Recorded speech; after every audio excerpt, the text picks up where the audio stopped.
Wow, you are living the dream life.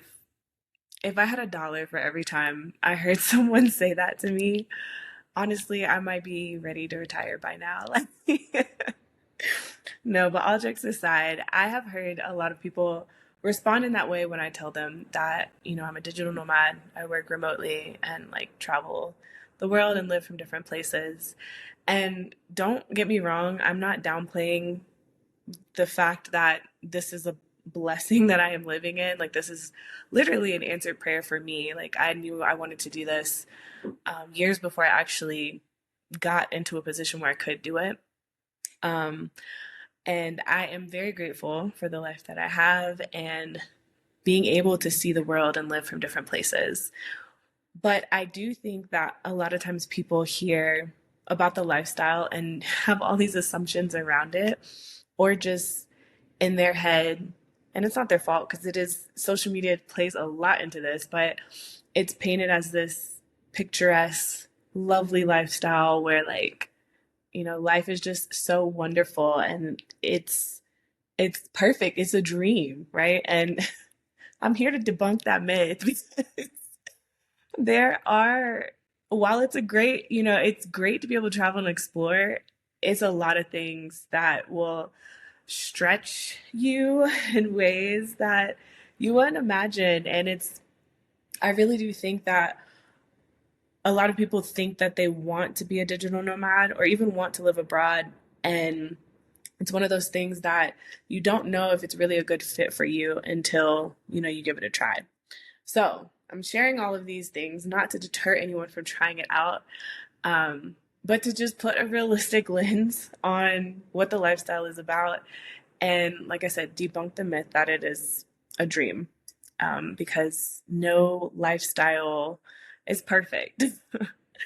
So the first thing about being a digital nomad, one of the things that I struggled with, especially when I got laid off midway into my journey, was having it's almost like having the whole world is your home while at the same time feeling like you don't have a home anywhere.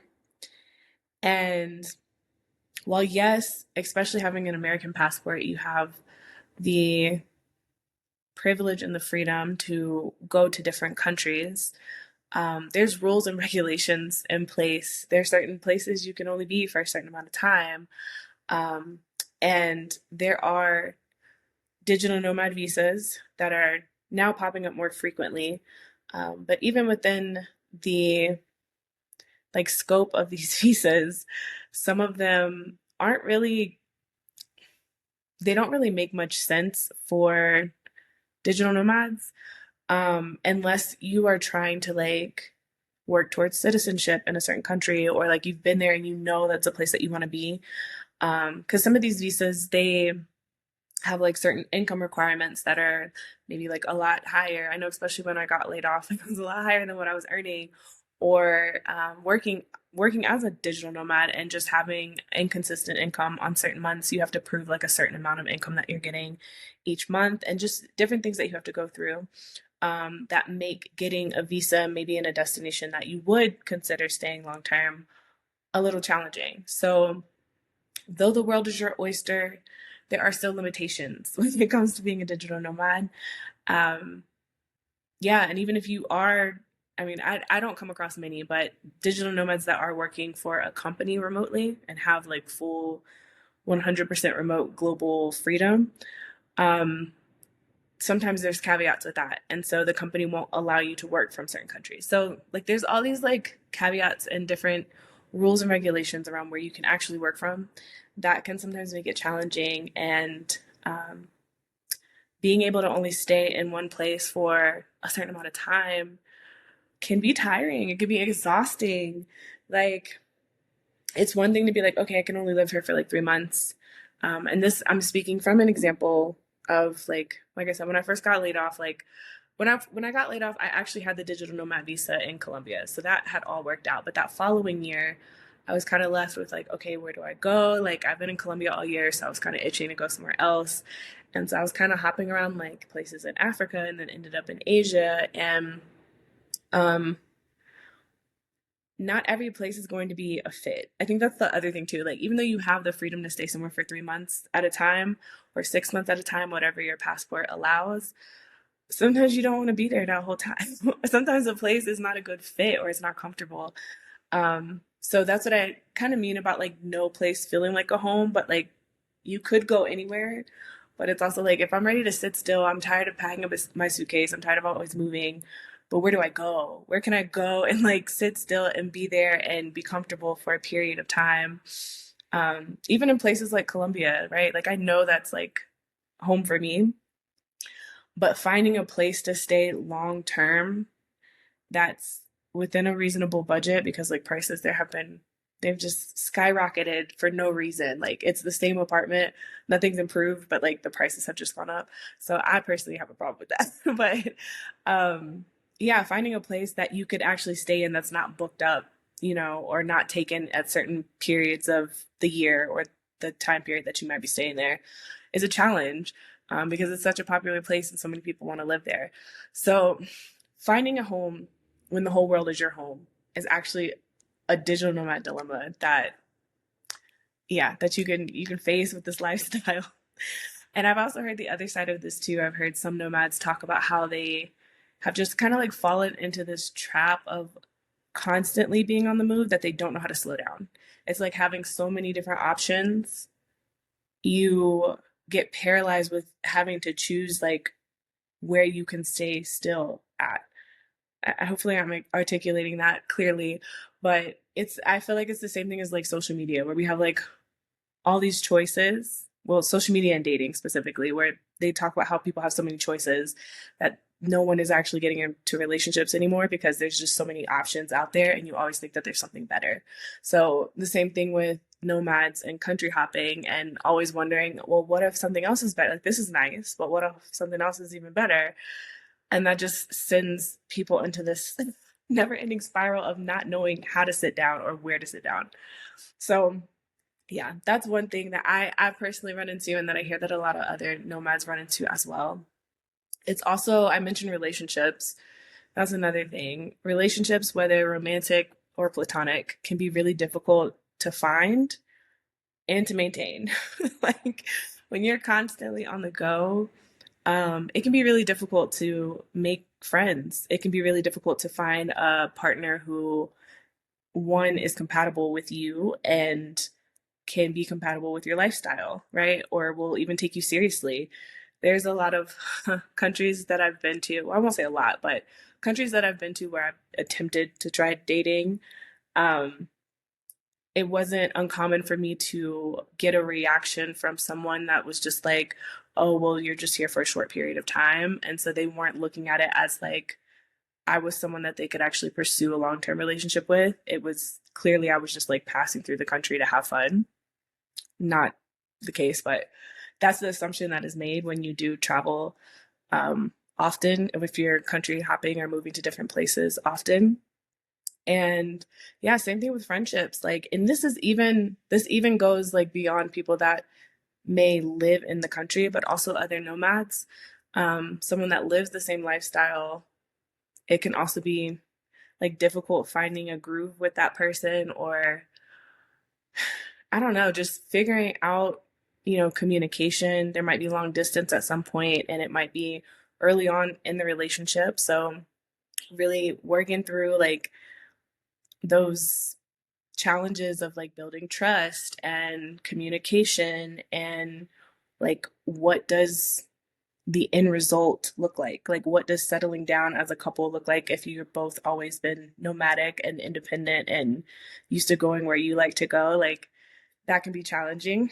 And then with friendships too, like just staying in touch. I try my hardest to stay in touch with, people that I meet, but it is difficult when you're juggling so much and then also trying to stay in touch with family back home and friends back home. So I will say when it comes to friends, it's been really helpful finding people who um, are aligned with where I am. Like we don't have to talk every day, but when we do talk and catch up, it's like time was never missed. Like it's an understanding that, you know, where our relationship stands, that we're there for each other. And even though I may not um, even though we may not be in communication constantly, like it's an understanding there. And so that's really helpful.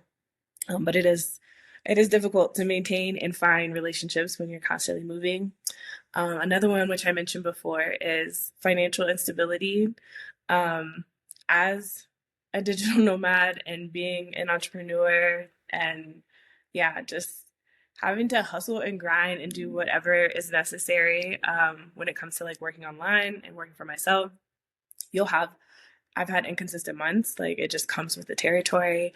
And a lot of digital nomads that I've met honestly don't really work for companies. I think more often than not, you'll find people out here who are making their own, like they're working for their own, or working to build their own income online, because that's the surest way to being able to maintain the lifestyle and really have the full flexibility and freedom to be fully remote. Um, but yeah, I mean that comes with some ups and downs. And so I'm definitely in a season right now of working to find ways to build more sustainable, more stable income. So having more consistent months, working on things that will level that out. But definitely when you're just getting started, like I know when I got laid off, I didn't know what I was going to be doing. So it was just all over the place. And I share this because not only is it a reality, but it's also like, I think eye opening to know that you can be out here living abroad and like still figuring it out.